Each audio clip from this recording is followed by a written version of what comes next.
Welcome back, Karambit fans. This old sword with you. And we got a new one today, designed by none other than Doug Marcaida.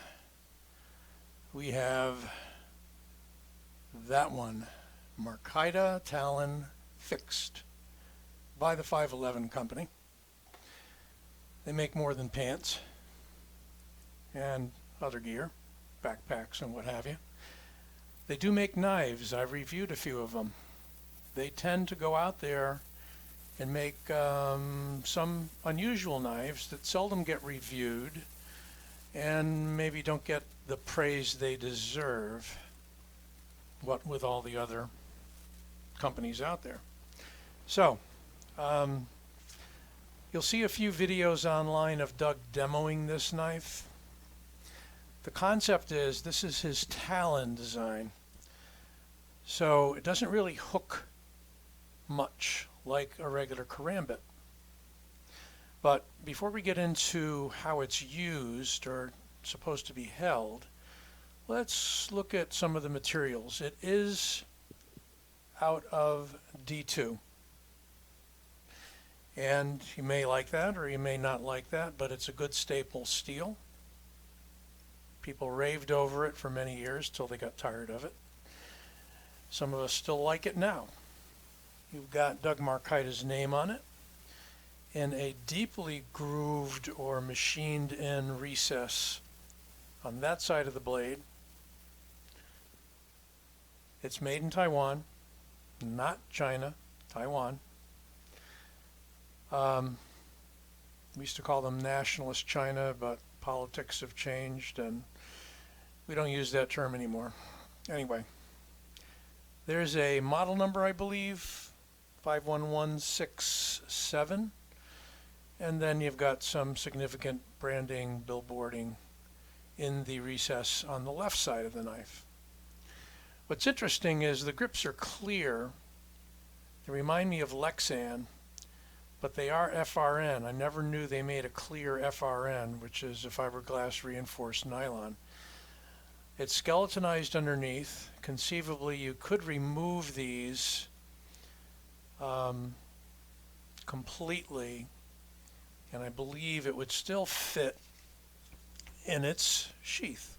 Reminds me of a cold steel Securex sheath. It's a molded sheath. It's not Kydex. The hold is very tight. I almost couldn't get it off when I first got this knife. And this is new, got this about a week ago. But you can thumb it off. Kind of broke in a little bit. It looked as though these screw heads were holding it in place because you can see these indents here. But underneath those indents, it's actually kind of a cup, kind of a large cup. So I found out, if you're interested, that there's two little tabs right there and on the other side that lock in to that area right under there. By the way, interestingly enough, it's a nice, secure Tech-Lock type clip, but it isn't designed to go on your belt. Look at what we got. Very thin, so it's designed because of the long shape to go through a MOLLE attachment. But there is a large space underneath these two grommets, whatever you want to call them, rubber standoffs, where you could thread your belt. So I didn't look at to see if there were any instructions on how to put it on the belt, but I'm going to skip past that for now. So we got this interesting shape, unlike other karambits. Pretty much a straight edge. So when it's held karambit style, here in the hand, this point stands off the way I like it, almost 90 degrees to the forearm in the hand. So you have a jabbing implement, pakal, which you don't get with a hooked karambit. You'd have to push it forward. So this will cut forward. You got enough of a bend curve in the blade that sets the point forward enough so that you can do your typical karambit moves. When you hold it point forward, whether or not you put your pinky through the ring, you got some decent jimping all along here. So you can get a good grip on it that way. It has interesting finger grooves forward and back for the first and third fingers. Again, if you were to hold it this way. What I find is if you press your thumb into that guard, it's a bit pointy on those shoulders. So you could take a file, I might, if I'm going to use this much, and take those down just a bit, because although it's dull on the surface, you get some sharpness over here where for the price of $80, $89, which you might consider to be high for D2, they could have done a little more finishing work on it. The rest of the knife's quite nice. This is similar to Doug's Cortada, Russian-made karambit models that he has. I think the blade reminds me of that Cortada. We've got a ring that's offset perfectly.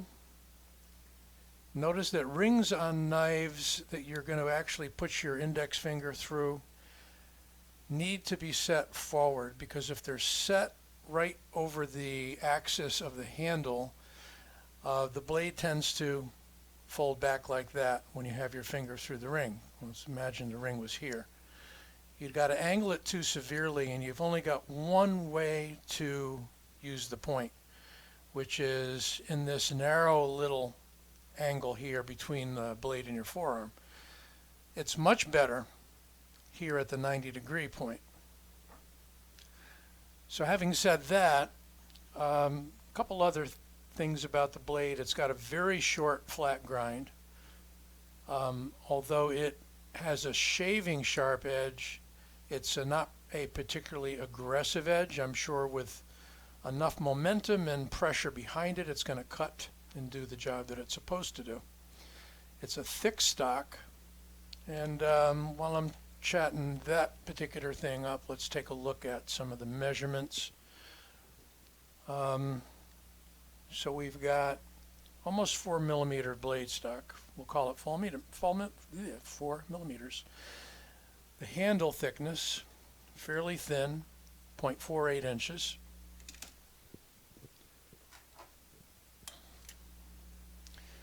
The blade length, quite short at 3 3/4.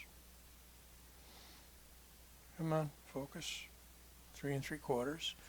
Overall length, which is kind of hard to get on a karambit, is roughly 7 inches to the ring. And the cutting edge, more like 3 5/8, 2 5/8, 2 5/8. So it's not a large knife, but it fits the hand well. And Doug said he designed it not to feel like it fits into your hand, but that it is part of your hand. I believe that's what he said. Or that it's not part of your hand, it is your hand. I think that's what he said. You can correct me if I'm wrong, Doug. Let's compare to a few other similar size karambits. There is the Mantis Mrs. Smith, a real micro karambit with a whole different blade shape. Here is the, I believe it's Alien 3. It's either the Alien 2 or the Alien 3 by Reich.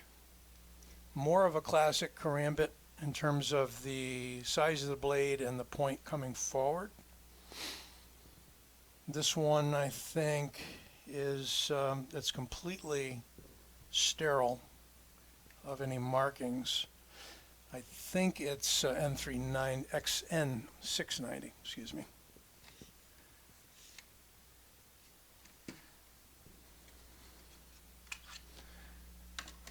Here we have a Tucson Karambit, radically different design, a lot of bend to it.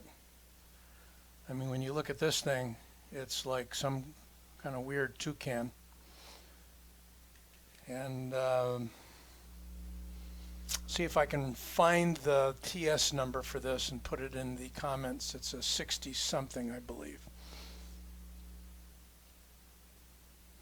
Tucson started using names recently, and I think that's an improvement to be able to remember the model name, at least, of their blades.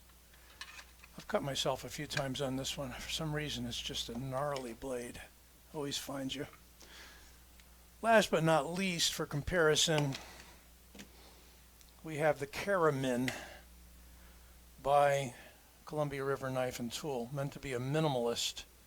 I think Mr. Foltz designed it. Yep, it's a Foltz design. And it's meant to be a 3-finger knife with maybe the lanyard for the 4th. Pretty secure hold. I mean, it's a nasty, pointy, gnarly karambit no matter which way you hold it. So there are some fixed blade comparisons to the 511 Marcaida Talon.